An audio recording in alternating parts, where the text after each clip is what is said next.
Muito boa tarde a todos os nossos telespectadores aqui presentes neste seminário internacional realizado em homenagem ao professor Juan Carlos Cassany, Seminário Digital Internacional de Direito Administrativo, sob a coordenação científica do professor Fábio Medina Osório. Se me permite, eu vou intercalar um pouco da nossa apresentação, tanto em português como em castelhano, espanhol, em homenagem a, certamente, o público latino-americano que nos ouve. Então, es con gran alegría que comienzo este cuarto panel del Seminario Digital Internacional de Derecho Administrativo en homenaje al profesor Juan Carlos Cassany. Quiero agradecer a mi querido profesor Fábio Medina Osório, presidente del Instituto Internacional de Estudios de Derecho de Estado, coordinador científico de este congreso. Es con gran alegría que este congreso se celebre en honor del profesor Cassany, quien creo que por la mano del profesor Celso Antonio Bandeira de Mello fue presentado a nosotros los estudiosos de Derecho Administrativo brasileño en la cátedra de maestría en Pontificia Universidad Católica. Sus obras, como los dos tomos de su curso de Derecho Administrativo, es más recientemente la edición brasileña de sus grandes principios de derecho público, constitucional y administrativo, han recibido una efusiva acogida por parte de los juristas nacionales, no solo por la alta erudición y profundidad, sino porque buscan abordar temas que afligen las naciones hermanas como Brasil, Argentina, el Uruguay, que tuvieron su suerte entrelazada en la historia del pasado, están ciertamente vinculados en el presente. Porque después hay un dicto entre nosotros que un buen vecino es mejor que un pariente muy cercano. Entonces tenemos que escuchar muy bien lo que nuestros vecinos conocen a respecto de derecho para conocernos a nosotros también muy bien. Yo tengo que decir, utilicé las obras del profesor Cassany en mi escrito, no solo por su lucidez, siempre como deben ser leídas y recordadas.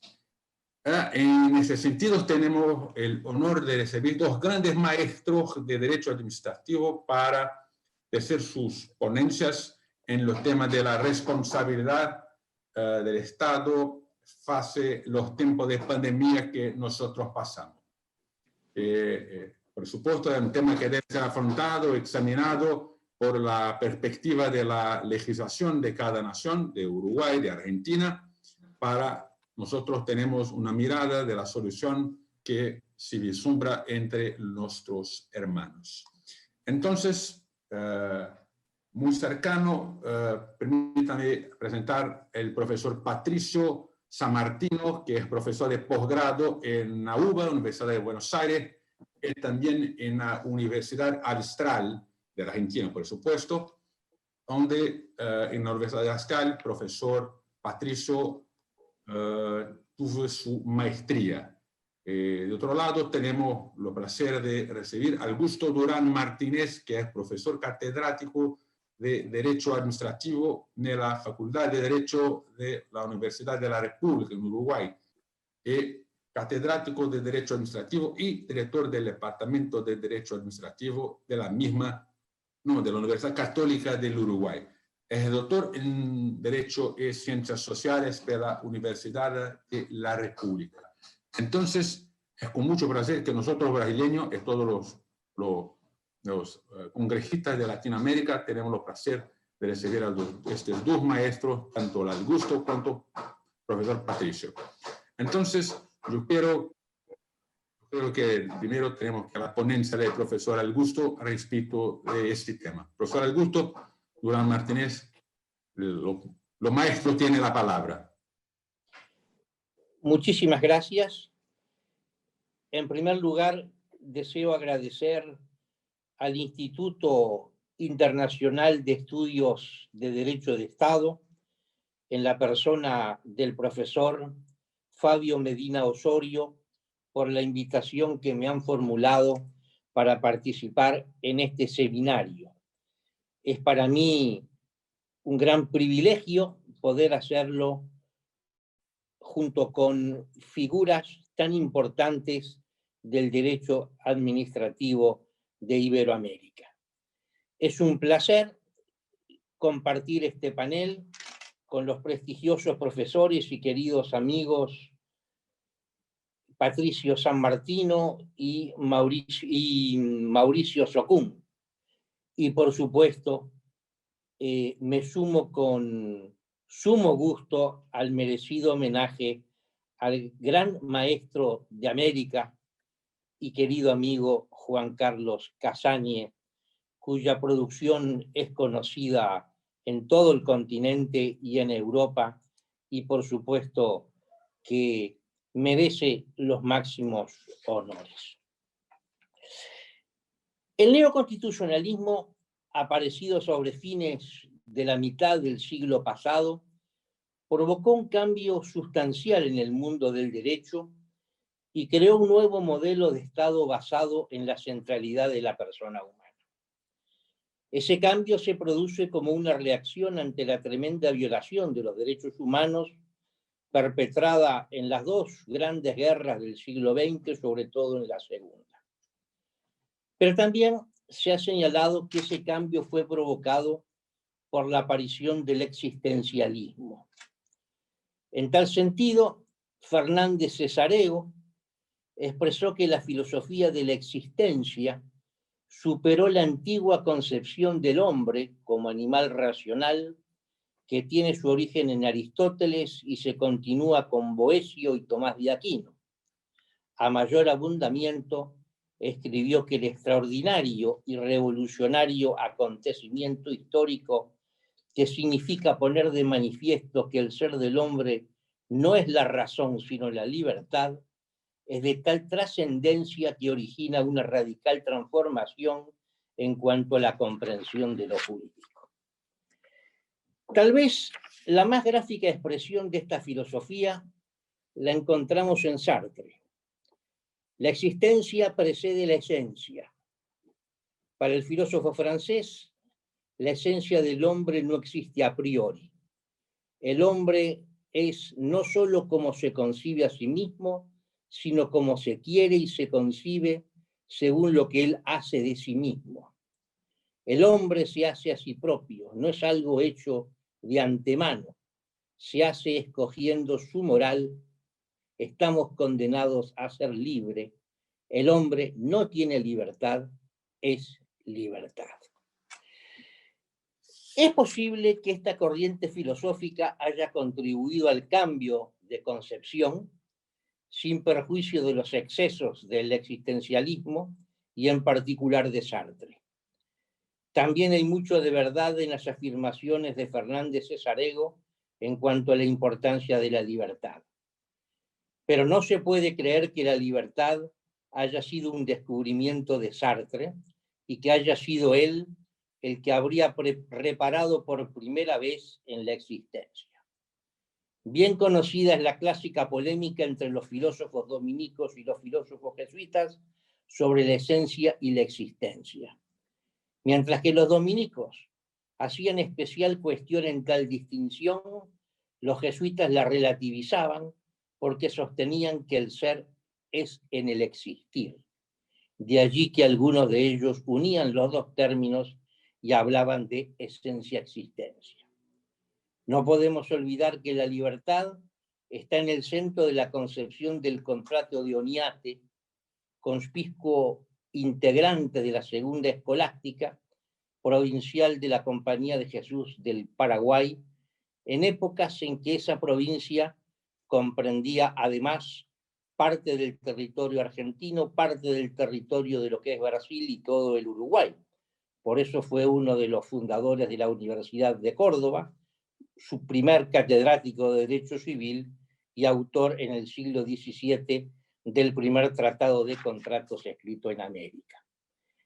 La importancia que asigna Oñate a la libertad cuando habla de consentimiento en los contratos, puesto que el consentimiento presupone la libertad, la extrae de su formación jesuita y como integrante de la segunda escolástica. es que la libertad está en el centro de los ejercicios espirituales de San Ignacio, y tanto San Ignacio como la segunda escolástica parten de Tomás de Aquino, el que a su vez parte de Aristóteles, quien a su vez asignaba importante papel a la voluntad, lo que por supuesto presupone la libertad en las relaciones contractuales. La condición de animal racional del hombre, sustentada por Aristóteles y Tomás de Aquino, de la que se deriva su naturaleza social y por ello político, supone que el hombre está dotado de inteligencia y voluntad. La inteligencia le permite conocer, la voluntad actuar. Y como el bien es el fin de todas las acciones del hombre, se advierte que la voluntad presupone la inteligencia. Esa subordinación de la voluntad a la inteligencia es lo que la legitima la conducta, pero no determina inexorablemente su accionar. La inteligencia ilumina el camino, pero la voluntad decide a dónde se va. Es decir, esta concepción presupone la libertad. El hombre, si quiere, puede ir hacia el mal y no hacia el bien. No es correcto apartarse de la inteligencia, pero puede hacerlo. Precisamente la dimensión racional valorativa del hombre es lo que nos permite evitar ese mal. La razonabilidad práctica, un bien humano básico en la terminología de Finis, presupone la libertad. Quien elige el mal incurre en un error. Dicho de otro modo, la libertad no consiste en hacer lo que se quiere, como parece desprenderse de Sartre, como bien advertía Montesquieu, en un Estado, es decir, en una sociedad que tiene leyes, la libertad no puede consistir en otra cosa que en poder hacer lo que se debe querer y en no ser obligado a hacer lo que no debe quererse. Esta concepción coincide con la versión del Génesis en cuanto expreso que Dios creó al hombre a imagen suya. La imago Dei implica que el hombre es capaz de conocerse, de poseerse y de darse libremente y entrar en comunión con otras personas. O sea, implica, entre otras cosas, la libertad. De ahí proviene la dignidad humana, fundamento base que preside las relaciones entre los ciudadanos y el Estado, como bien observa Casaña. De manera que, sin perjuicio de reconocer la influencia que el existencialismo pudo haber tenido para el cambio de la concepción del derecho operada, más allá de sus excesos, debemos precisar que la posición de la libertad y, en definitiva, de la dignidad de la persona humana ya estaba en potencia en la filosofía aristotélica atomista y, por cierto, en el Génesis. Nuestro conocimiento progresa apoyándonos en los aportes de los que nos precedieron. Pero ese progreso no es lineal, a veces es en zigzag, puesto que es frecuente que aparezcan ideas que ocultan verdades descubiertas y por momentos nos desvían del camino. Es preciso, pues, deslindar lo verdadero de lo falso para construir un sistema filosófico jurídico sólido. Es posible, así, que el existencialismo haya contribuido a volver los ojos hacia la dignidad de la persona humana, lo que estuvo durante un tiempo olvidada, pero no hizo sino poner en acto lo que ya estaba en potencia. El cambio ocurrió porque la semilla cayó en terreno ya fertilizado por el realismo óntico, actualmente renovado por la llamada Escuela del Derecho Natural, liderada por filósofos de la talla de Hervada y Finis, y de juristas como Casañe entre los administrativistas. No se partió de la nada. Efectuadas estas precisiones que me parecen de rigor, podemos abordar nuestro tema y aprovechar muchos de los valiosos aportes de Fernández Cesareo. Ese cambio producido por el neoconstitucionalismo se proyecta en todas las ramas del derecho, lo que incluye, desde luego, la responsabilidad civil. Peirano Facio decía que el vocablo responsabilidad no tiene tradición en la historia del derecho, sino que es relativamente moderno. Y esta noción se desarrolla primero en el derecho privado, luego pasa al ámbito del derecho público que se ve influido por los desarrollos del derecho privado por ser cronológicamente anteriores. Tal vez por eso es que se usa el término responsabilidad civil para distinguirla de la penal, aunque es inadecuado cuando se trata de la responsabilidad del Estado. En este caso estamos ante una cuestión de derecho público y no de derecho privado. Podemos aprovechar en el derecho público ese desarrollo temprano o tempranero de la responsabilidad efectuada en el derecho civil, porque mucho de él pertenece a la teoría general del derecho. Pero no todo es trasladable a la responsabilidad del Estado, por lo que no podemos pretender aplicar a esta en forma acrítica las soluciones impuestas por el Código Civil, pensadas fundamentalmente para regular las relaciones entre particulares. Por eso, más allá de lo que digan los textos de derecho positivo, elaborados fundamentalmente en el ámbito del derecho privado, debemos partir del fundamento de la responsabilidad, que no es otro que el principio de igualdad. La igualdad evoca la justicia. El derecho, denominado con los términos dikaion en Grecia y ius romano, era considerado en la antigüedad y en la Edad Media como lo justo en su analogado principal. Siendo el derecho lo justo, el daño rompe el equilibrio existente, por lo que se genera en su autor la obligación de restablecer el equilibrio alterado. El derecho, objeto de la justicia particular, podría definirse como la justa distribución proporcional de los bienes y de las cargas en un grupo social. Tomás de Aquino, desarrollando una distinción que ya había efectuado Aristóteles, divide la justicia particular en conmutativa y distributiva. En general, se relaciona la justicia distributiva con el derecho público y la conmutativa con el derecho privado. En general esto es así, pero no debe tomarse esta afirmación en términos absolutos, sino que debe relativizarse. Podemos ver manifestaciones de justicia distributiva en el derecho privado y en la justicia conmutativa en el derecho público. Ejemplo de esto último lo vemos en los contratos administrativos que se rigen por la justicia conmutativa, sin perjuicio de la presencia de la justicia distributiva en la etapa previa a la decisión de contratar. Y precisamente una manifestación de la justicia conmutativa en el ámbito de la responsabilidad del Estado. Si el Estado provoca un daño a un sujeto, ya sea por un hecho u omisión o por un acto jurídico, cualquiera sea su naturaleza, rompe esa distribución proporcional. Al romper esa distribución proporcional provoca una desigualdad. El principio de igualdad, o más específicamente el principio de igualdad ante las cargas públicas, impone la reparación del daño sin atender a elemento subjetivo alguno a fin de restablecer el equilibrio roto. Como bien observa Cassagne, ese restablecimiento del equilibrio alterado no puede afectarse sino en función de la justicia conmutativa, ya que es la única forma de restaurar el equilibrio alterado y asegurar la igualdad. Solo en casos excepcionales, señala, se puede acudir al modelo distributivo.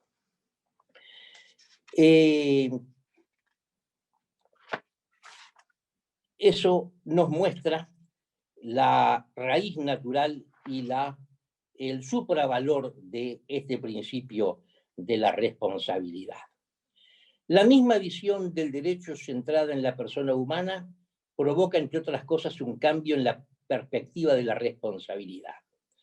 En una primera etapa en el derecho privado, la cuestión se encara desde la perspectiva del victimario y cobra así especial relevancia la culpabilidad. Pero luego la atención comienza a trasladarse para poner el énfasis en la víctima, y esto es muy claro en el ámbito del derecho público.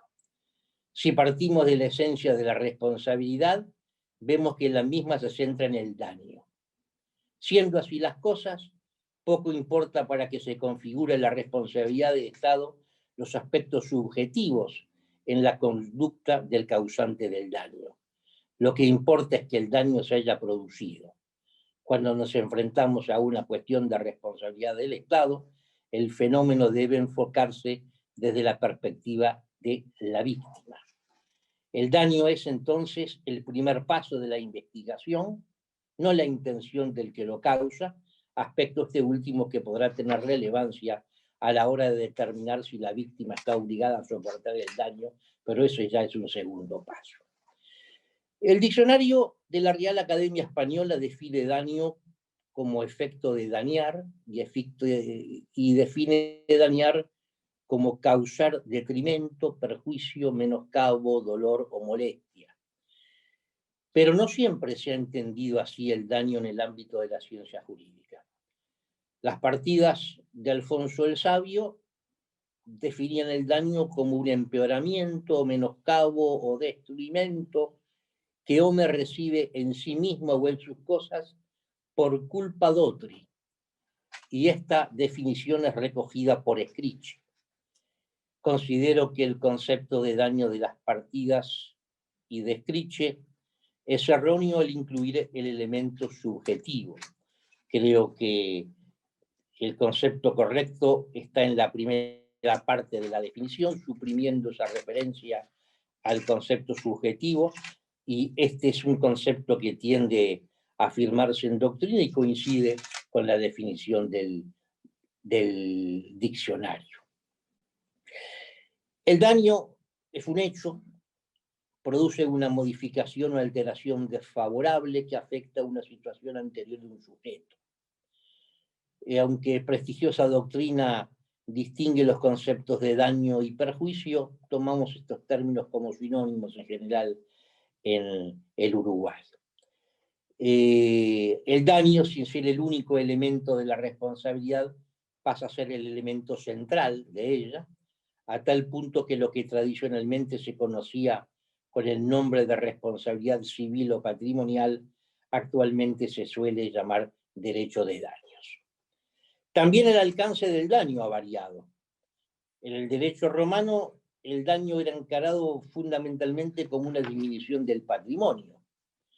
Esta visión tuvo mucha influencia durante mucho tiempo, a tal punto que para evitar la equívoca expresión responsabilidad civil, muchos autores emplean la expresión responsabilidad patrimonial. Y esto es muy generalizado, pero tampoco del todo acertado, porque no necesariamente el daño se reduce a un menoscabo del patrimonio y no solo se compensa con una indemnización en dinero. El reconocimiento del daño moral, más allá de todas las dificultades que suscita y las discusiones que ha provocado, es una muestra de este cambio. Luego de un periodo en que solo se consideró el daño patrimonial, se comenzó a admitir el daño moral. Esta terminología ha sido cuestionada, por eso se ha propuesto otras como incorporal, inmaterial, extrapatrimonial, daño no patrimonial, etc. Pero es muy común, aún reconociendo las imperfecciones, que se siga hablando de daño moral. Esa aceptación no ha cortado las polémicas, no especificó el alcance de la expresión, o sea, qué daños comprende, cuáles deben ser indemnizados, qué pruebas se requiere, cómo se evalúa, cómo se compensa. En nuestro país veo una tendencia a tomar como sinónimos los términos daño moral y extrapatrimonial, pero otros autores distinguen. Por ejemplo, Fernández Cesarego efectúa una distinción que me parece interesante y compartible en lo esencial. Una vez que se aceptó que no todo daño afecta exclusivamente al patrimonio, es tradicional clasificar los daños en daños a los bienes y daños a la persona. Precisamente el daño a la persona es el que más ha tenido un extraordinario desarrollo en esta etapa del derecho centrada en la persona humana, a tal punto que en el plano jerárquico el daño al patrimonio ha sido en cierta manera desplazado por el daño a la persona. Participo de esta posición de Fernández Cesarego en cuanto a esta distinción. Y en cuanto al daño a la persona, distingue el daño psicosomático, y el daño al proyecto de vida, o daño a la libertad fenoménica, o simplemente daño a la libertad. El daño psicosomático puede afectar al cuerpo o a la psiquis. Este puede comprender la lesión en sí mismo o sus consecuencias. El llamado daño moral es uno de esos daños cuyas consecuencias afectan directamente a la unidad psicosomática de la persona. Más precisamente afecta a la esfera psíquica emocional, generalmente de carácter no patológico. Es una especie del género daño a la persona. El daño al proyecto de vida es otra especie de ese daño, del género daño a la persona. El daño al proyecto de vida es un daño a la libertad. Este daño es el que ha tenido el desarrollo más interesante en los últimos tiempos en que se ha valorado la libertad. Y es comprensible que esto sea así en un sistema jurídico centrado en la dignidad de la persona humana, porque el hombre sin libertad no tiene vida, la vida es vida en libertad. La vida es un constante proyectar. Algunos de nuestros proyectos se cumplen, otros no, o se realizan parcialmente o se retrasan. El daño puede frustrar nuestro proyecto de vida o retrasarlo o frustrarlo parcialmente. El ser humano no solo vive en el espacio, sino en el tiempo. Por tanto, el daño al proyecto de vida producido en el presente compromete el futuro. Por eso incide en la libertad. Incide en la libertad del sujeto a realizarse conforme a su propia decisión. Por supuesto que hay proyectos de vida y proyectos de vida, no todos valen lo mismo. Su importancia dependerá de la importancia que tenga para el sujeto que se ve afectado, y por suerte debe tratarse de un plan de vida racional o coherente, como decía Finis, un proyecto de vida consistente en construir castillos en el aire no puede tomarse en cuenta. Una concepción integral del daño del hombre obliga a considerarlo en su totalidad. El ser humano es materia y espíritu, y son aspectos inescindibles en el individuo. Por eso no solo se debe considerar los daños en los bienes, sino también en las personas, tanto sus aspectos materiales como individuos, como espirituales. Ha quedado detrás la etapa en que solo se admitía la responsabilidad patrimonial, ha quedado atrás en que solo se admitió el daño moral en el aspecto más restrictivo, que solo se admitió la indemnización solo si era provocado por un delito. La Corte Interamericana de Derechos Humanos admite el daño extrapatrimonial, que suele llamado inmaterial.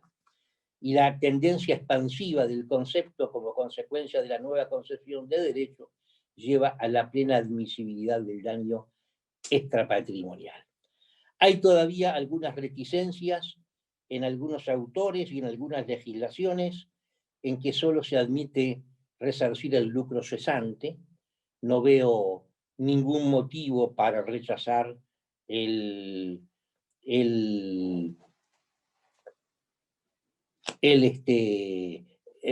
lucro cesante. Solo el daño emergente se admite, pero no veo ningún motivo para admitir el lucro cesante. Casañe participa de esta posición.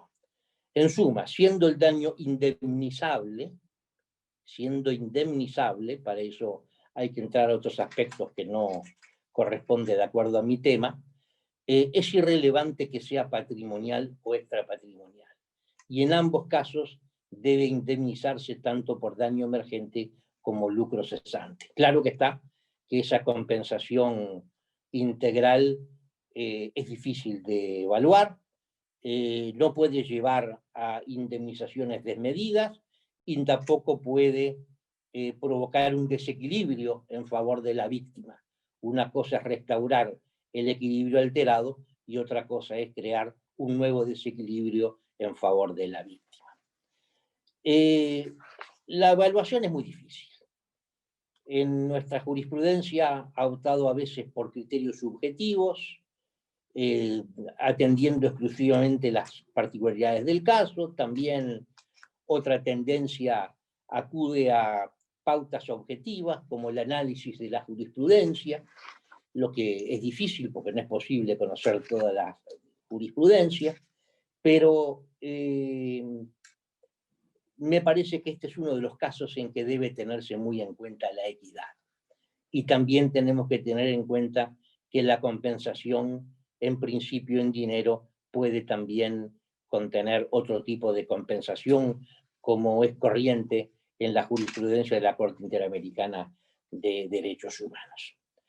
Para terminar, una breve referencia a el daño extrapatrimonial en estas épocas de pandemia.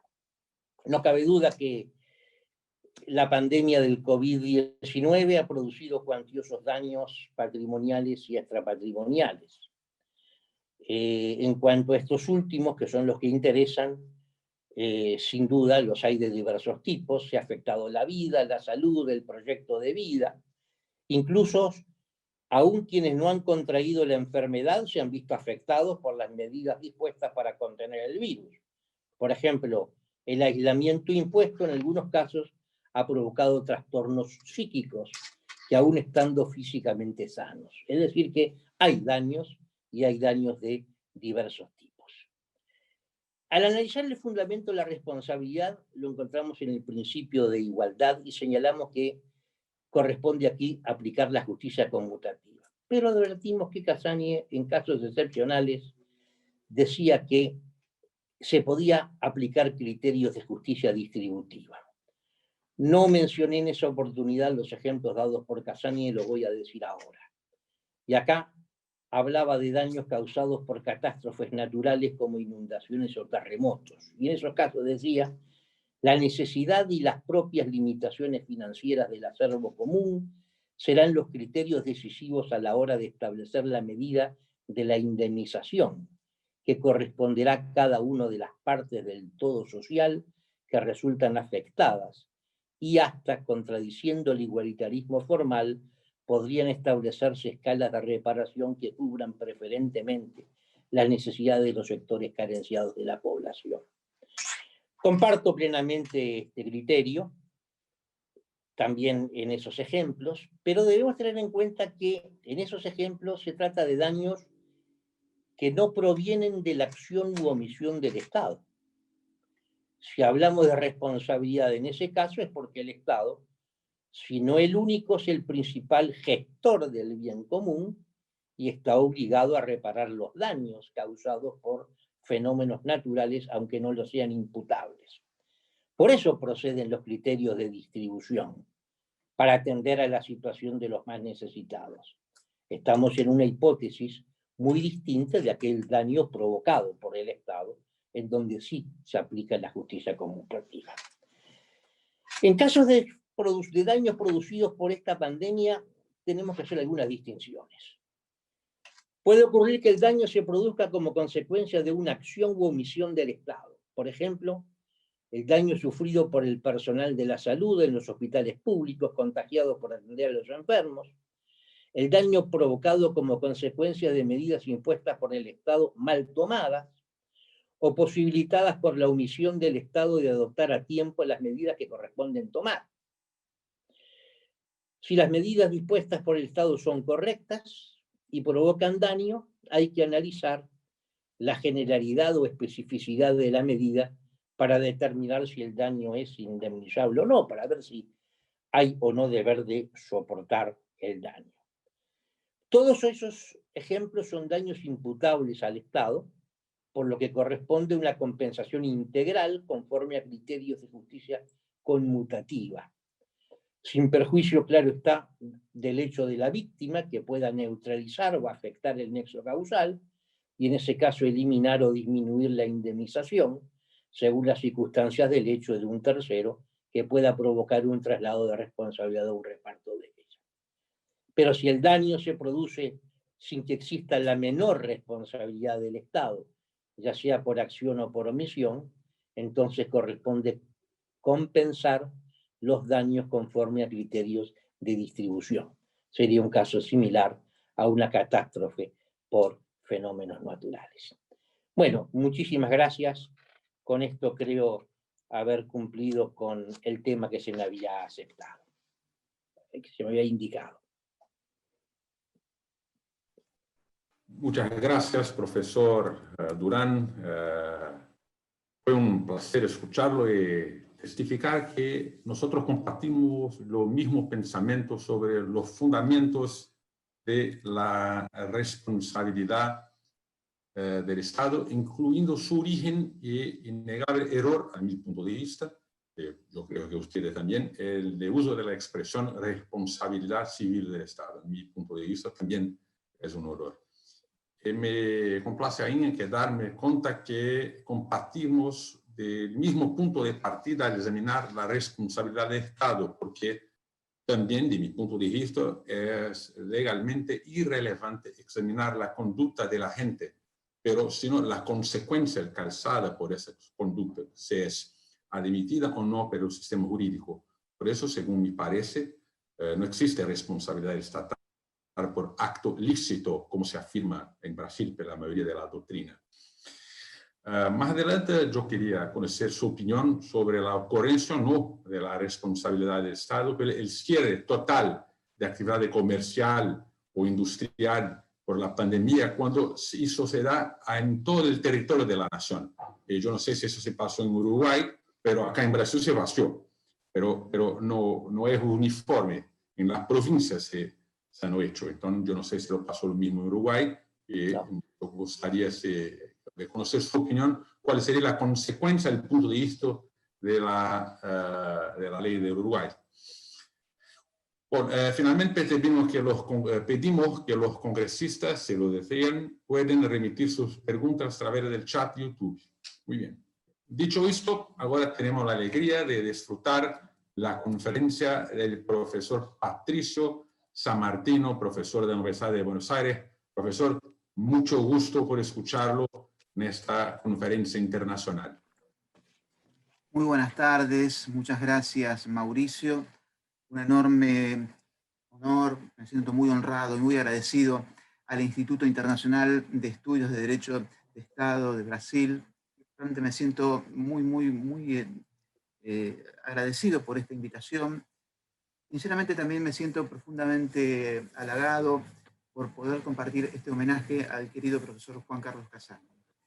Escuchaba las palabras de afecto de muchos de los colegas profesores que me precedieron la palabra, y realmente hay muchos de los aspectos que yo también quiero enfatizar. La idea de que Juan Carlos, yo lo conozco acá, soy parte de su cátedra en la Universidad de Buenos Aires, me siento muy honrado de ser parte de esa cátedra en el posgrado. Es un maestro generoso, es un maestro generoso. Esto es importante destacarlo, pero esa generosidad no solamente es por el conocimiento que él nos va dando desinteresadamente, sino además porque es un maestro que acepta la pluralidad y todo el tiempo es como curioso. Y eso nos lleva a nosotros a ser también curiosos. Y uno puede advertir en la cercanía con el profesor Cassani, en la obra del profesor Cassani, que siempre vamos a encontrar una respuesta razonable. Y vamos a reformular preguntas, encontrar nuevas preguntas, que eso es fundamental, y ahora vamos a exponer algunas de estas preguntas, pero también siempre encontramos respuestas razonables y respuestas que están iluminadas por los principios generales del derecho. Gracias, Juan Carlos, por todo lo que nos ha dado desde acá de Buenos Aires. Estas palabras que yo digo son ciertamente compartidas por muchas generaciones de profesores de Derecho Administrativo y de estudiantes en mi país, en la Argentina. Juan Carlos es un faro que guía el pensamiento del derecho administrativo desde hace muchas décadas. Hace muchas décadas que Juan Carlos es el faro del pensamiento del derecho administrativo en mi país. Y por cierto, como bien ha dicho algún colega antes, Juan Carlos es uno de los más grandes juristas que ha dado el siglo en nuestra América sureña, en nuestra América del Sur, en nuestra América Latina. Un jurista de proyecciones hacia otros continentes, pero es uno de los grandes juristas, uno de los grandes juristas. Me siento muy honrado, Juan Carlos, por la invitación y muy honrado de poder participar en este evento. Voy a hablar sobre el tema de la responsabilidad del Estado, algunos aspectos que conciernen a lo que es el ámbito del derecho de la responsabilidad del Estado en mi país, pero inicialmente deseo formular alguna introducción muy breve, naturalmente, que se vincula con lo que puede ser o pensar el presente y el futuro de los estados constitucionales en América Latina en este marco de pandemia, en este marco de las situaciones de emergencia que todos estamos viviendo, más allá del nombre que en cada país se le dé. Y este presente y futuro de los estados constitucionales en las situaciones de emergencia nos compromete fuertemente. Hay 4 compromisos que yo quiero señalar, que me parece que de alguna forma va a permitir el desarrollo de este nuevo tiempo, de lo que han denominado la nueva normalidad. El primer compromiso me parece que es un compromiso basilar, es el compromiso de las autoridades públicas de todos nuestros países, el compromiso de la comunidad, naturalmente, y el compromiso de instituciones fundamentales como los partidos políticos con el principio democrático. El segundo compromiso, que me parece central, mirando hacia el futuro de los estados constitucionales en América Latina, y por cierto el de mi país, es el compromiso con los principios que gobiernan el estatuto del poder, básicamente la separación de los poderes y el control recíproco entre ellos, como garantía, primero como límite, pero ciertamente como garantía de la libertad de todos nosotros. El tercer compromiso basilar en este tiempo me parece que reside en la búsqueda, en insistir desde nuestros lugares, sobre todo en el derecho público, en la armonización, en la conciliación entre el ejercicio de las potestades públicas y los derechos humanos fundamentales. Desde la perspectiva que nosotros vamos a exponer en algún momento, creemos que en el Estado constitucional social de derecho, la base del derecho administrativo es una tríada basal material que se integra con el principio de dignidad de la persona humana, los derechos humanos fundamentales, el principio pro persona y el corolario que se extrae de este principio, que es el principio de la interdicción, de la insensibilidad frente a toda situación de lesión hacia esos derechos fundamentales. El cuarto compromiso, que concierne sí a la charla de hoy, el cuarto compromiso se vincula con la responsabilidad del Estado, la responsabilidad patrimonial del Estado en estos tiempos. Responsabilidad patrimonial que hay que contextualizarla a los tiempos que estamos viviendo. Mi país, como ustedes saben, está atravesando momentos complicados. Es por eso, miro desde mi lugar, por cierto, pero creo que vale la pena por lo menos transmitirlo esto, es importante que esa responsabilidad del Estado tenga en cuenta básicamente esta tríada basal material que yo acabo de señalar y la posibilidad de pensar en una responsabilidad del Estado que vaya más allá de la idea de reparación y pensar en la idea de una función de la responsabilidad desde la prevención. El segundo punto que me parece importante es que la responsabilidad del Estado en nuestros países debe ser pensada desde lo que alguna doctrina alemana hablaba del principio el principio de reserva de lo posible. Reserva de lo posible, ¿hasta dónde? Se puede responder.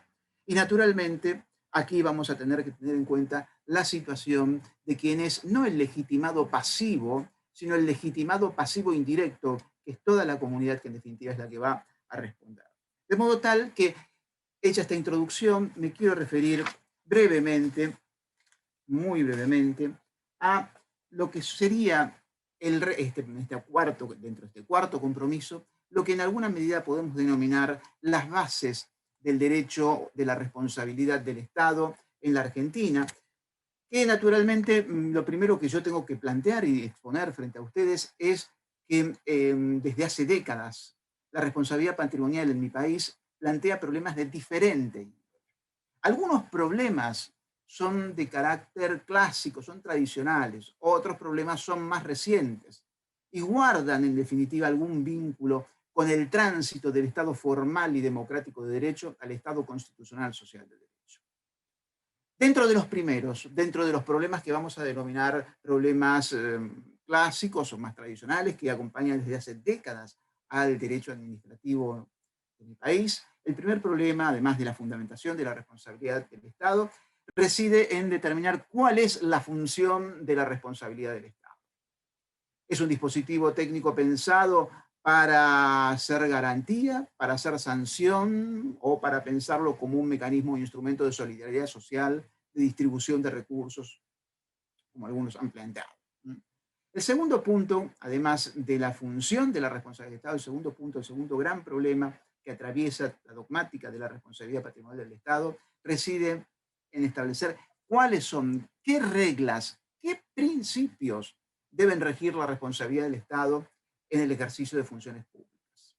Este fue el problema central que tuvo que enfrentar el Congreso, el Poder Legislativo Nacional, al momento de establecer si sancionaba una ley de responsabilidad del Estado o permitía que la responsabilidad del Estado, como lo precisaba un sector de la doctrina civilista, quedara incluido en el Código Civil y Comercial que se sancionó en el año 2014.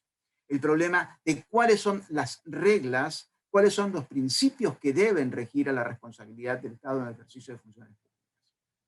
Otro de los problemas se vincula con la competencia, la autoridad pública competente. ¿A qué autoridad le compete, le incumbe establecer el régimen de la responsabilidad del Estado? ¿Al Poder Judicial a través de su jurisprudencia o al legislador? Y si es al legislador nacional de manera unificada o es a los poderes legislativos de cada una de las provincias y que se componen nuestro Estado federal. Anudado con la anterior, la pregunta que nos podemos formular es si el régimen jurídico de la responsabilidad estatal debe ser único y uniforme para este país federal o si en verdad pueden o deben existir regímenes plurales distintos, como es lo que ha ocurrido en estos últimos años. Si se aceptara que la responsabilidad patrimonial es un asunto que atañe de manera predominante al derecho administrativo, cabe interrogarnos sobre un problema que también es central. Es cómo se proyectan las normas del Código Civil y Comercial, las normas del derecho civil sobre la responsabilidad del Estado. ¿Cuál es el método de interpretación frente a las lagunas?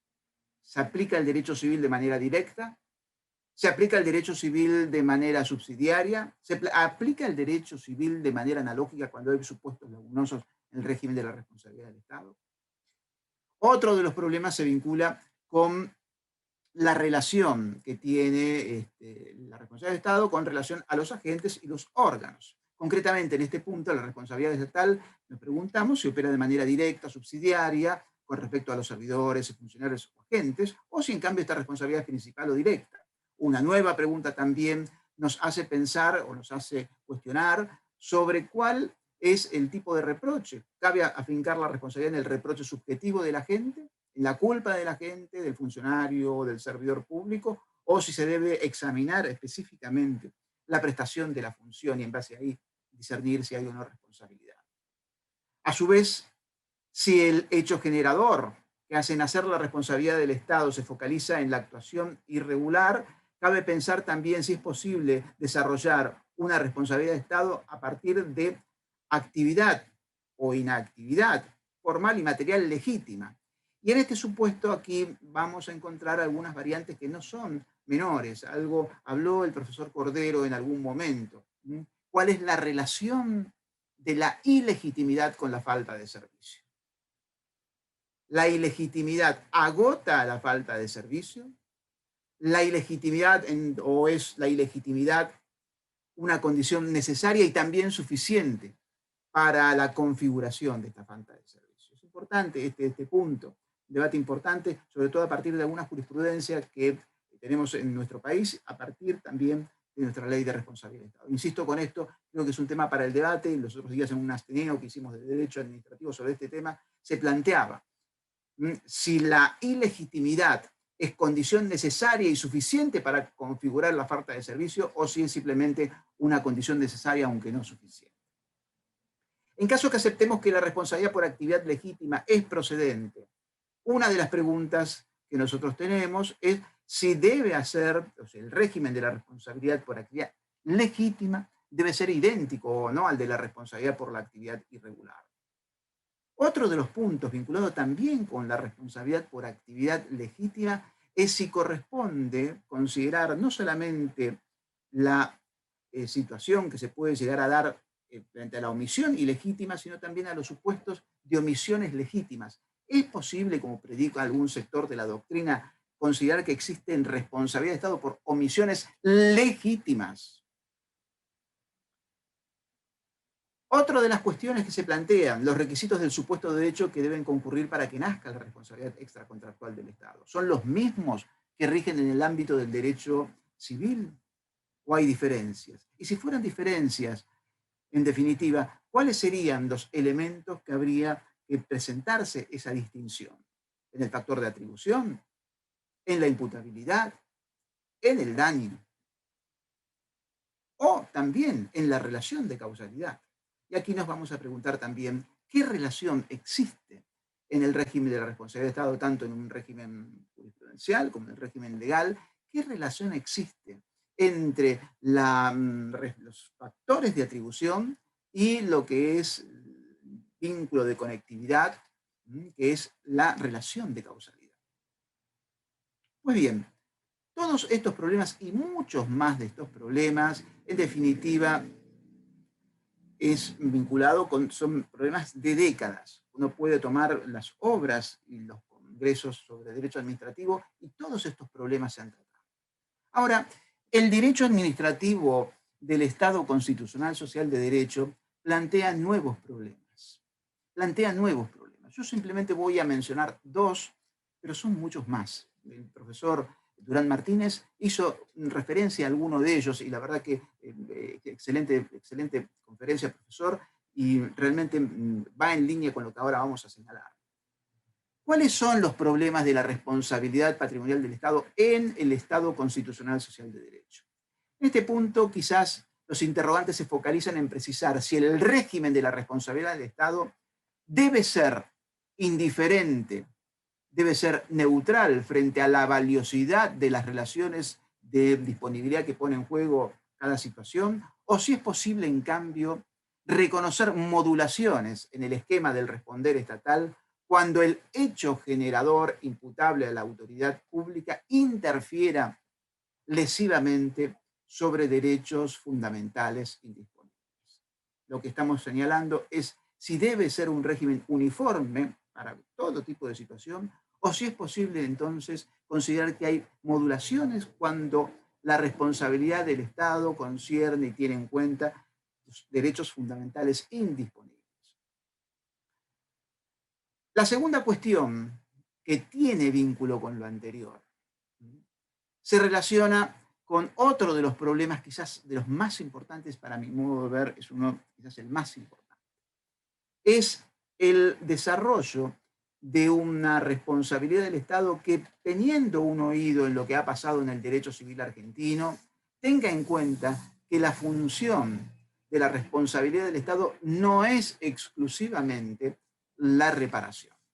Otro de los problemas contemporáneos, entonces, nos inquiere sobre la posibilidad de desarrollar técnicas de prevención del daño, sobre todo cuando conciernen a derechos fundamentales indisponibles. En el derecho civil, a partir de la reforma, a partir del Código Civil y Comercial, tenemos un esquema que es a partir del artículo 1710 y 1711. En el derecho civil, hoy en la Argentina, la responsabilidad del Estado tiene precisamente, inicialmente tenía 3 funciones, hoy tiene 2 funciones, la reparadora y la preventiva. La pregunta, el punto que yo quiero tratar es, en el marco de los principios y valores del Estado constitucional social de derecho, si es posible pensar en acoplar a la función preventiva dentro del desarrollo, dentro del estudio, dentro de la unidad de conocimiento que estamos hablando, que es la responsabilidad del Estado. Bien, todos estos problemas que yo señalé recién, sobre todo los primeros problemas, son problemas que básicamente previos, y fueron problemas que de alguna u otra forma fueron respondidos o fueron tenidos en cuenta por el legislador en 2012, 2014 en la Argentina para sancionar la ley de responsabilidad del Estado. Pero antes de la ley fue modular ciertas normas del Código Civil que en el anteproyecto realizado incluían a la responsabilidad del Estado como un supuesto especial de responsabilidad civil. El legislador no aceptó esa propuesta y indudablemente modificó esos artículos que incluían la responsabilidad del Estado dentro del sistema general de daños y, por cierto, se desarrolla así lo que es la posibilidad de una ley de responsabilidad del Estado que es muy sencilla, muy austera, que básicamente tiene en cuenta gran parte de la jurisprudencia preexistente de la Corte Federal, si bien sabemos que la jurisprudencia en este punto fue zigzagueante. Es por ello que quiero enfatizar este punto, que la ley de responsabilidad del Estado de 2014, muy cuestionada por algunos sectores de la doctrina, no por otros, pero ciertamente que ya tiene 7 años de vida, la ley 26944, y esto quiero enfatizarlo, es un punto de inflexión para el derecho público argentino y para el derecho administrativo. Es un punto de inflexión porque marca un tránsito o el tránsito del régimen jurídico de base esencialmente jurisprudencial y variable a un régimen predominantemente legal, o en el futuro será legal jurisprudencial. Este punto de inflexión nos permite también tener en cuenta que frente a las dudas que existían desde unos sectores de la dogmática, sobre todo civilista, y algún sector de la política con respecto a este punto, con la sanción de la ley 26944, que se concibe a la responsabilidad como propia del derecho administrativo, del derecho público, se rechaza y quedó descartada la declamada posibilidad de privatizar el derecho público. Este era un punto no menor. Uno puede ver en los profesores, sobre todo el derecho privado, tenían la convicción de que la responsabilidad del Estado debía ser incluida en el derecho civil, en el Código Civil, porque era parte del derecho de daños en el régimen civil. Bueno, no ocurrió así, por eso señalamos que es un punto de inflexión. No solamente porque pasamos de una base jurisprudencial a un ámbito legal, donde hay más previsibilidad, donde hay universalización del dato respecto de cuáles son los recaudos, los requisitos y el régimen jurídico de la responsabilidad de Estado, es decir, hay con mayor certeza jurídica, hay una expectativa de mayor certeza jurídica al tener el régimen legal vigente, con los pros y los contras que puede llegar a tener, pero también es otra cuestión que no es menor, es que de alguna forma quedó descartada esta posibilidad de privatizar una parte importante del derecho administrativo.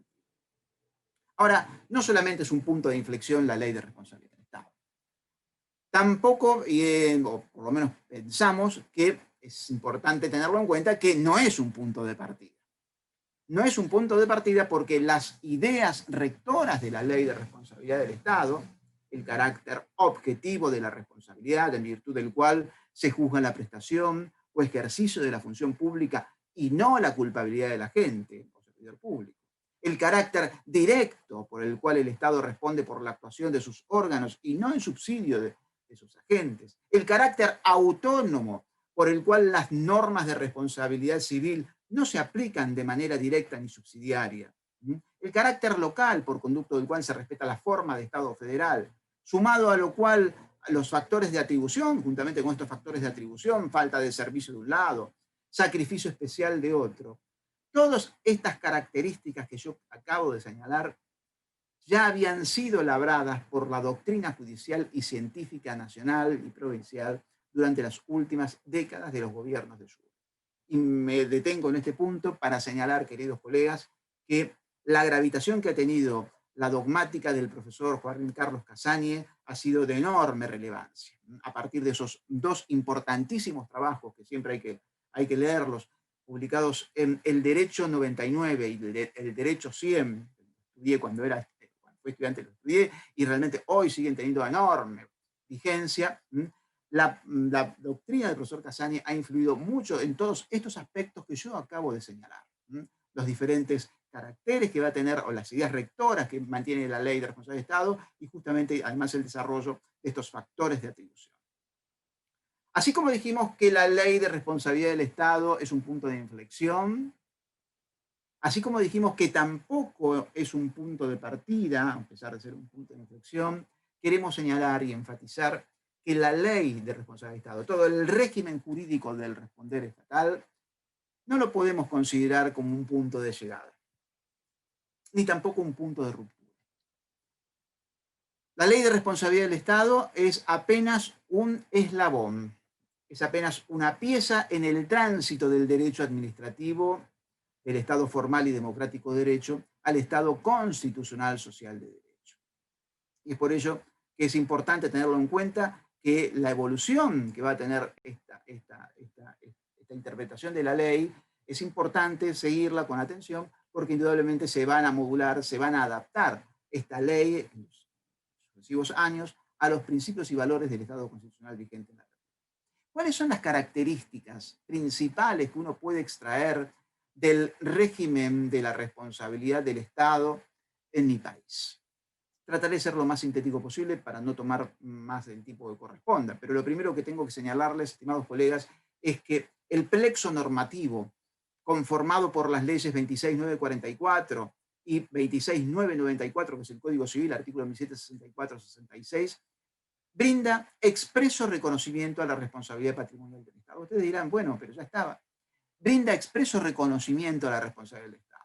A diferencia de lo que ocurre en un país como España, cuyo artículo 106, inciso 2, contempla la responsabilidad del Estado, así como ocurre también en la República Federativa del Brasil, que el artículo 37, párrafo 6, se refiere a la responsabilidad del Estado y la reconoce, la regula, o el artículo 90 de la Constitución Política de Colombia, o el artículo 113, inciso 2 de la Constitución Política de los Estados Unidos Mexicanos, o el artículo 38, párrafo 2 de la Constitución de Chile, o el artículo 24 de la Constitución de Uruguay. Bueno, en la Argentina no existía una norma que específicamente contemplara y reconociera la responsabilidad del Estado. Sí había normas, y hay normas, que fundamentan a la responsabilidad del Estado. Los artículos 16, vinculados con el principio de igualdad ante las cargas públicas, el artículo 17, el artículo 19, en el cual se establece claramente el principio del deber de no dañar, el artículo 15, importante, sobre todo artículos para responsabilidad por actividad legítima del Estado, y por cierto el artículo 75, inciso 22, que se establece la jerarquización de los instrumentos internacionales de protección de los derechos humanos que adquieren una jerarquía de norma constitucional. La segunda característica que uno puede advertir en la ley es que la responsabilidad del Estado se presenta como un régimen predominantemente tendiente a la función de garantía patrimonial, es básicamente reparadora. La ley no ha tenido consideración con los criterios de una función sancionadora, ni tampoco una función vinculada con la seguridad social, y tampoco ha tenido en cuenta la función preventiva, como sí aparece en el artículo 17, 10 y 11 del Código Civil. El tercer aspecto que vale puntualizar es que la responsabilidad patrimonial del Estado está gobernada por normas y principios de derecho administrativo. Esto es un punto central. Quizás es el punto más importante de todo este esquema normativo. La responsabilidad patrimonial del Estado está gobernada por normas y principios del derecho administrativo. De allí, pues, que en tanto derecho público, derecho administrativo, derecho público local, de allí, pues, que su regulación no es única, sino que será nacional o local según corresponda. El derecho de la responsabilidad del Estado en mi país, en la Argentina, exhibe dos notas singulares: la autonomía científica, jurídica y ahora legislativa con respecto a la responsabilidad civil de un lado, y el carácter local, nacional o local según corresponde. Ello aparece ya tempranamente en las reformas que se le introducen a los artículos 1765 y 1764 del Código Civil, del proyecto del Código Civil. Este artículo 1765 es de enorme importancia para entender la responsabilidad del Estado en la Argentina, por cuanto allí se señala la responsabilidad del Estado se rige por las normas y principios del derecho administrativo nacional o local según corresponde. Ello es replicado luego en la Ley de Responsabilidad del Estado, y también el artículo 1764 señala otro aspecto fundamental, en cuanto se señala que no son aplicables a la responsabilidad del Estado las normas del Código Civil, sino no son aplicables ni de manera directa ni subsidiaria. Esto ha generado en algún momento un interesante debate, y la fórmula con la cual vamos a encontrar que se soluciona esta situación es que la aplicación, como lo dice los fundamentos de la ley, las normas que regulan la responsabilidad civil solamente van a ser aplicables no de manera directa, no de manera subsidiaria, sino de manera analógica, criterio que en nuestro país viene desde hace muchas décadas, a partir de un caso muy famoso, que es de 1941, que es el caso Ganadera Los Lagos. Bueno, es un método justamente que permite solucionar las lagunas que tiene el derecho público y son cubiertas por el derecho civil. De esta manera, adaptando precisamente las normas del derecho civil a la especificidad del ordenamiento sobre el cual va a ser integrado.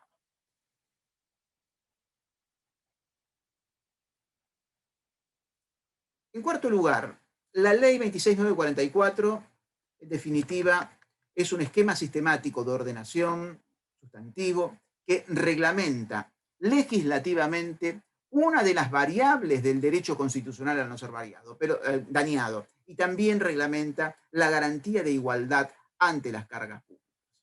También el régimen legal vigente, juntamente con las normas que existen del Código Civil, pero sobre todo el régimen legal vigente, estas normas, las normas que en definitiva regulan esto, las normas del derecho civil, como señalé recién, se van a aplicar no de manera directa ni subsidiaria, sino de manera analógica, y esto es importante tenerlo en cuenta porque es el criterio de interpretación que debe gobernar justamente la relación entre el derecho administrativo, en la responsabilidad del Estado, y la responsabilidad civil. La responsabilidad del Estado en el régimen vigente es objetiva, siguiendo toda la doctrina anterior, la doctrina jurisprudencial anterior, siguiendo la tendencia jurisprudencial que gobernó esta materia durante más de tres décadas. El artículo 1 de la ley establece que la responsabilidad es objetiva. Esta impronta esencialmente objetiva está llamada a enjuiciar concretamente concretamente la prestación del servicio, el desarrollo al legalmente adecuado de la función estatal más que la conducta de los agentes. En este sentido, la Corte Suprema de la Argentina sostiene que quien alega responsabilidad del Estado por falta de servicio debe individualizar del modo más claro y concreto posible cuál es la actividad de los órganos estatales que reputa como irregular. En séptimo lugar, el régimen legal vigente de la responsabilidad del Estado opera de manera directa, no subsidiaria. El artículo 1 de la Ley de Responsabilidad del Estado establece que esta responsabilidad es directa, de consiguiente la administración no responde en subsidio de sus agentes o servidores públicos. Ellos no son representantes ni mandatarios del Estado, son órganos, esto es el Estado mismo. Por tanto, para que se configure el supuesto derecho que da origen a la responsabilidad del Estado, no es necesario que se identifique ni que de manera previa se le reclame a la gente por la lesión resarcible. En octavo lugar, podemos señalar que dentro de estas características que uno puede ver rápidamente de la ley de responsabilidad, es que el derecho a la reparación de los daños nace siempre que se alegue y se pruebe que el hecho generador se subsume en alguno de los factores de atribución previstos en la ley. Estos factores de atribución previstos en la ley, en el artículo 3 y 4, son de un lado la falta de servicio en los supuestos de responsabilidad por actividad ilegítima del Estado, y el sacrificio especial en los supuestos de responsabilidad legítima del Estado.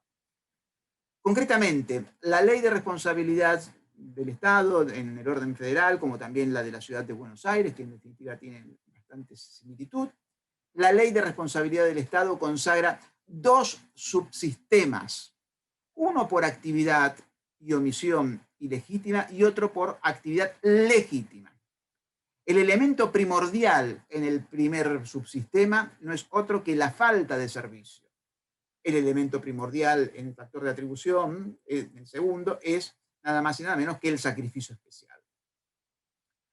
La falta de servicio es quizás la clave de bóveda del sistema, de la responsabilidad del Estado. Según se desprende del artículo 3, la falta de servicio está directamente identificada, según la norma, con el irregular cumplimiento de la función pública asignada a un órgano o agente estatal. Este factor de atribución es una construcción ciertamente propia del derecho público y ajena al derecho privado. El factor de atribución falta de servicio opera como dispositivo de reenvío. No se puede determinar si existe actuación activa o pasiva o abstención ilegítima si previamente no se examina la totalidad del ordenamiento jurídico dentro del que se inserta la actividad estatal a la que se le imputa el daño.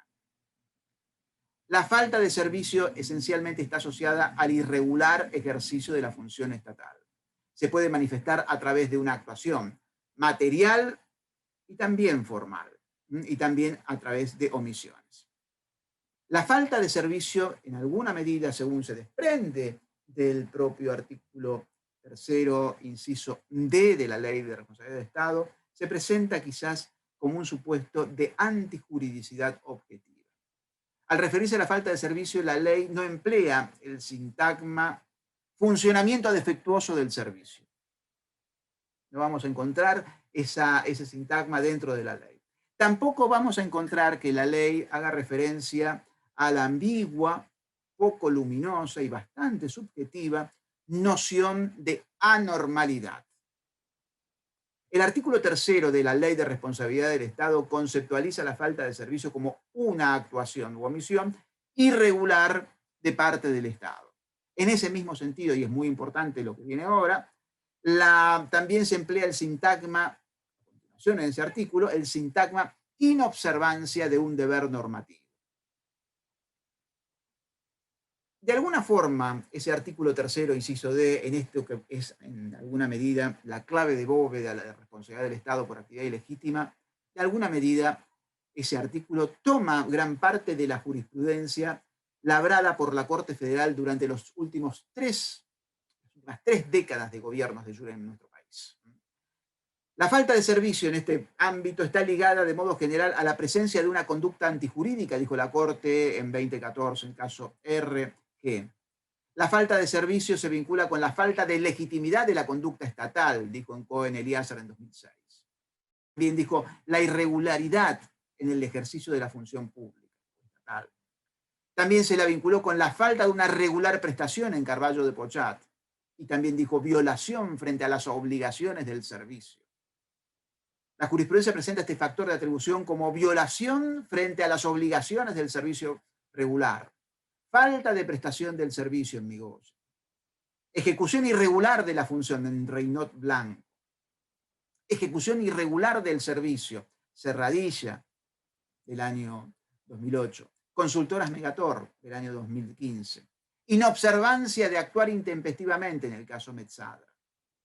Sin embargo, y en este es un punto que creo que es necesario en algún momento debatirlo, sin embargo, vamos a ver que algunos precedentes de la Corte Federal, además de citar e invocar la falta de servicio con esa noción de falta de servicio, con ese alcance, agregan otro aspecto en cuanto se señala que todo lo anterior debe generar la apreciación en concreto para tomar en cuenta, para ver si se configura esa falta de servicio, de 4 elementos, 4 factores. Esto aparece en los fallos Zacarías, Mosca, Rea, de este año, del 17 de marzo de 2020. Y estos aspectos, factores que hay que tener, que sirven para la apreciación del caso concreto y que deben ser tomados en cuenta, son la naturaleza de la actividad, los medios de que dispone la función o el servicio, el lazo que une a la víctima con el servicio y el grado de previsibilidad del daño. De este modo, la configuración de la falta de servicio tiene a la ilegalidad, a la ilegitimidad, como un requisito necesario y también suficiente o es no suficiente. Vuelvo hoy a lo que en algún momento hablaba el profesor de Chile, Eduardo Cordero. La falta de servicio también puede ser en el régimen de la responsabilidad del Estado, puede ser por omisión.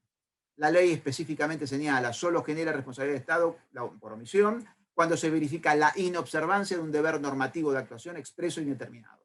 Esto ha generado muchos debates en mi país y, por cierto, van a seguir existiendo debates sobre este tema. Es un tema realmente complejo.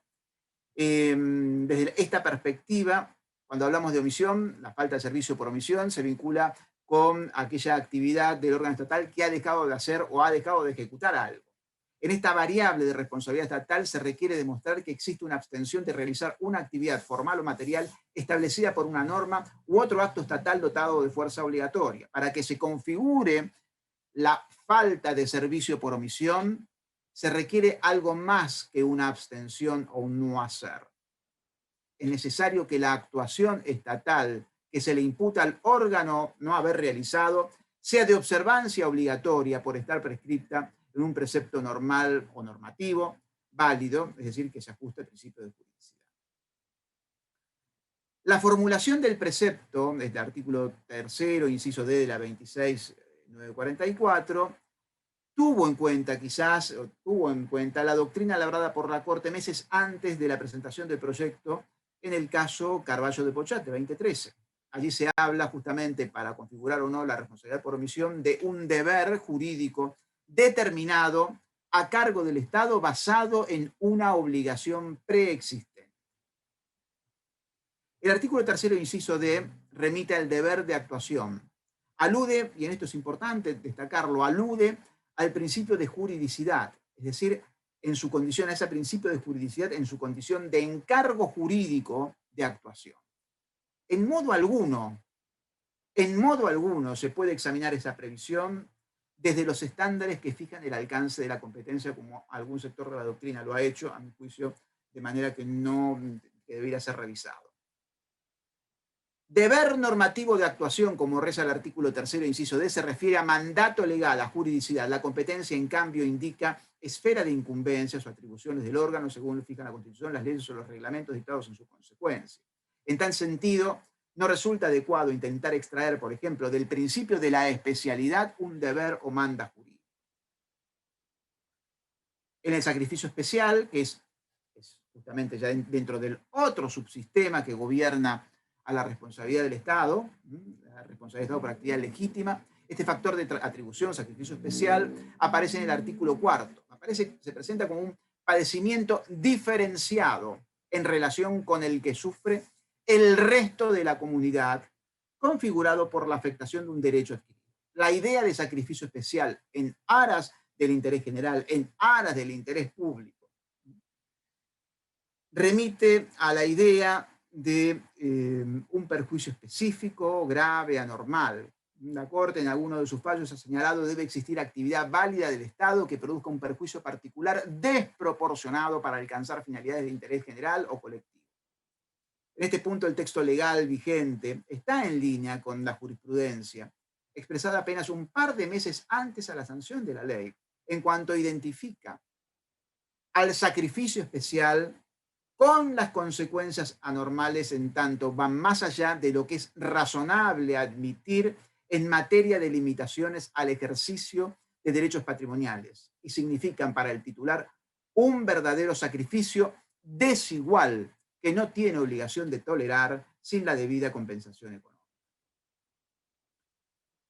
En este mismo precedente, el tribunal puntualiza que la procedencia de la pretensión de responsabilidad estatal requiere que la actividad del Estado produzca una lesión a una situación jurídicamente protegida. Bueno, la relación de causalidad, otro de los puntos que quizás debemos puntualizar y centrar con relación a este tema. La relación de causalidad tiene, en verdad, una doble función en el régimen de la responsabilidad estatal.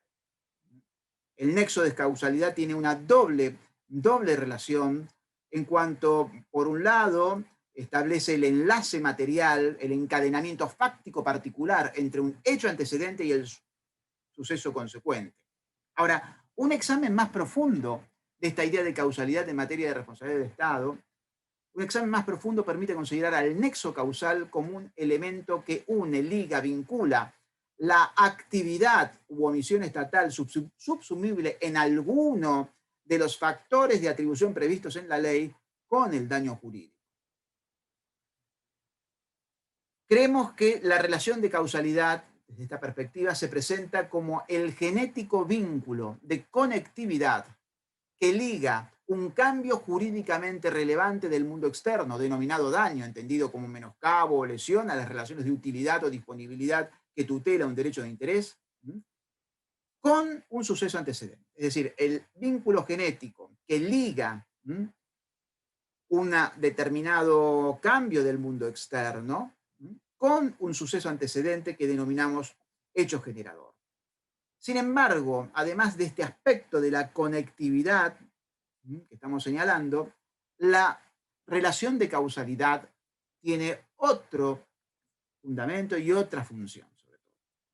Además de amalgamar los elementos estructurales del supuesto de hecho que genera indemnización por actividad legítima o ilegítima, la relación de causalidad fija, extiende pero a la vez limita el alcance de las consecuencias dañosas que en cada caso corresponde imputar al factum lesivo a los fines de la reparación.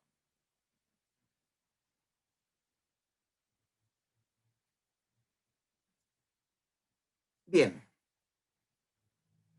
Ciertamente, en el marco de la actividad, de la responsabilidad por actividad legítima, ilegítima, la ley adscribió a uno de los criterios, uno de los tantos criterios que gobiernan la causalidad. Siguió el principio de la causalidad adecuada, de la causa idónea.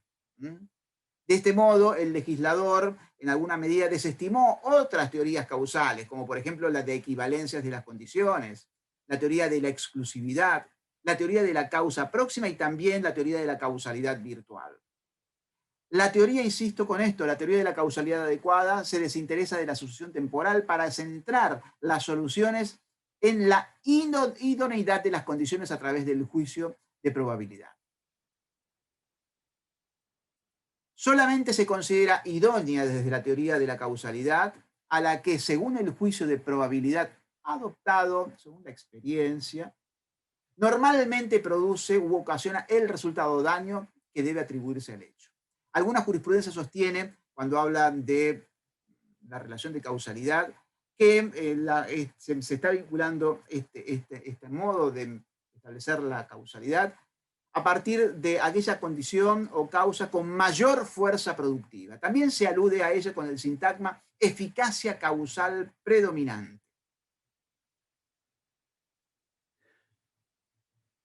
Diferentes precedentes de la Corte Federal han utilizado, antes de la Ley de Responsabilidad del Estado, han utilizado este esquema y este criterio para establecer el alcance y establecer, por cierto, la ligación entre el hecho generador y el daño. En la doctrina de la Corte Suprema, causa adecuada, causa idónea, causa directa, remiten a la idea de un antecedente de hecho dotado de la mayor fuerza productiva, de la eficacia causal predominante. Así lo vemos en el caso Parisi con laboratorios Willem, con el dictamen muy sólido de la profesora Laura Monti, procuradora fiscal ante la Corte, en el caso de Oca, en el cual se sostuvo que la entrega en propiedad del sable a un militar retirado como parte de su uniforme no hacía imputable al Estado del hecho dañoso por cuanto dicha entrega no es causa adecuada del delito de homicidio según el curso natural y ordinario de las cosas. Es una mera consecuencia remota, sostuvo la Corte Federal. También en Roque, Raimundo e Hijos, con provincia de San Luis, se estableció que el desvío hacia un camino que estaba en deficientes condiciones, en abstracto, era normal y ordinariamente idóneo para producir accidentes como la destrucción de una carga, de cosas frágiles, como los vidrios que estaba trasladando el transportista. Bien, en lo que concierne a la causalidad en el marco de las omisiones, es necesario tener en cuenta y es necesario acreditar, en primer lugar, la abstención o no actuación del órgano, en segundo término, que esa abstención, ese dejar hacer, ese dejar de ejecutar algo que está obligado a hacerlo y se contrapone al mandato jurídico, ese aspecto, en definitiva, esa abstención que estamos señalando, de haberse realizado esa conducta por parte exigida por la norma, la lesión sobre la relación de utilidad protegida por el derecho o interés no se hubiera producido. Dado que el tiempo ciertamente ya se me está agotando, voy a sintetizar esto y llevar a lo que me parece son algunas conclusiones en el plano de lo que iniciamos al comienzo. Diré brevemente algunas conclusiones en relación con lo que acabamos de señalar para sí cerrar con algunos aspectos que sí me interesa puntualizar de manera particular.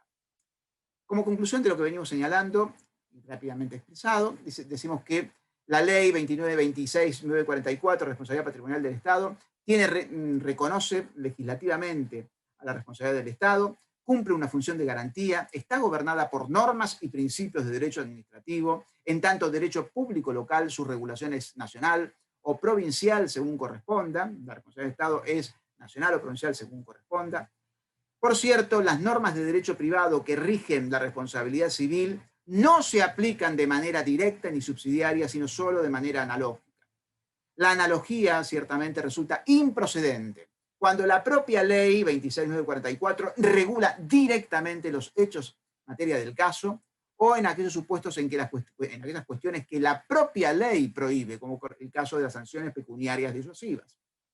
La ley 26944 tiene como finalidad regular una de las variables del derecho constitucional a no ser dañado y, por cierto, el principio de igualdad ante las cargas públicas. A tal efecto, el régimen legal vigente brinda respuestas a los problemas tradicionales, clásicos, de las últimas décadas de la responsabilidad, del derecho de la responsabilidad del Estado. Sus líneas rectoras, como acabamos de señalar, son el carácter objetivo, el carácter directo. El derecho de la responsabilidad del Estado nace frente a la actividad o inactividad formal o material y legítima de los órganos estatales, como también en relación con la actividad formal o material legítima, siempre que se acredite el sacrificio especial en aras del interés público. Asume como clave de bóveda, en materia de responsabilidad por actividad ilegítima, a la falta de servicio y en materia de actividad legítima, el sacrificio especial. En este esquema sistemático de ordenación, la relación de causalidad está llamada a cumplir una doble función. De un lado, conecta el hecho generador con el daño y a la vez extiende, también limita naturalmente el alcance de las consecuencias indemnizables. Muy bien. A partir de esto, nos parece que quizás nosotros señalamos que la ley 26944 está brindando una respuesta a lo que bien podemos señalar a los problemas clásicos que plantea el derecho administrativo del Estado formal y democrático de derecho. Pero que quizás, por una deficiencia que hay que reconocer, no trató los problemas vinculados con que se extraen de la Constitución convencionalizada. Es por ello que si de alguna forma, parafraseando al gran jurista francés, no va a alcanzar decir que el Estado haga, que el Estado actúe, pero que pague los perjuicios que produce. Me parece que en este contexto, pensando en ese futuro de los estados constitucionales en el marco de la pandemia en nuestros países, no alcanza con señalar y enfatizar que el Estado actúe, pero que pague los perjuicios que produce. Quizás deberíamos pensar y enfatizar y trabajar en la necesidad de que el Estado haga todo cuanto tenga que hacer para satisfacer los intereses generales, para garantizar la satisfacción de los intereses generales anudados con el principio de dignidad, pero que en ese hacer procure evitar y prevenir el daño hasta el máximo de sus posibilidades. La idea de prevención me parece que debe gobernar al derecho de la responsabilidad del Estado de aquí hacia el futuro. Que el Estado haga y evite el daño, sobre todo en los derechos fundamentales. Algunas sentencias de la Corte Nacional avisoran quizás este camino. Cito rápidamente el caso Olivo, el caso Maggi, el caso Equística para la defensa del medio ambiente, cómo aparecen las ideas de prevención. En algunos casos no se señala, pero aparece la idea de prevención del daño sobre el derecho fundamental. Y a partir de allí yo creo que es importante que cuando hablemos de la parcela vinculada a la responsabilidad patrimonial del Estado, no solamente se focalice en la idea de reparación, sino también en los instrumentos de prevención. Instrumentos de prevención del daño, instrumentos de prevención sobre todo el daño a los derechos fundamentales. Pienso quizás en alguna medida en trabajar en este ámbito, por ejemplo, a las líneas del amparo preventivo, mandato de seguranza, la acción de tutela para Colombia. Pero claro, es una de las variables. Mi estimado profesor, mil perdones, pero estamos muy cercanos al tiempo, tenemos que ser más rápido. Perdón. Estamos en un umbral del inicio del próximo panel. Listo. Les agradezco infinitamente. Muchas gracias. Muchas gracias, profesor Patricio. Muchas gracias, profesor Augusto Durán Martínez. Yo tenía una pregunta, pero ahora no tenemos más tiempo. Entonces, una vez más, yo invito a los congresistas a encaminar sus preguntas por el chat de YouTube, que después la organización de Fabio Medina Osorio del Congreso remitirá al profesor Augusto Durán y al profesor Patricio San Martino con mucho gusto. Una vez más, agradezco la presencia de todos en este panel. sobre la responsabilidad extracontractual del Estado. Hay mucho a decirlo, pero los tiempos es muy pequeño. Entonces, muchas gracias una vez más y felicitaciones, profesor Juan Carlos Casaña, por este homenaje. Es muy justa, muy cierta. Mucho placer una vez más. Muchas gracias a todos y seguimos juntos en el próximo panel. Déjenme verlo acá. El próximo panel es sobre las nuevas cuestiones de derecho administrativo face a la COVID-19, que es un panel que tendrá el profesor Jorge Gaños, órdenes, el profesor Pablo Perrino, con la mediación del ministro de la Corte de Justicia de Brasil, ministro Ricardo Vilas Boas Cueva. Una vez más, mucho gusto. Seguimos juntos en el Congreso. Muchas gracias. Muchas gracias, Mauricio. Muchas gracias, profesor Durán Martínez. Un abrazo, profesor Casaña.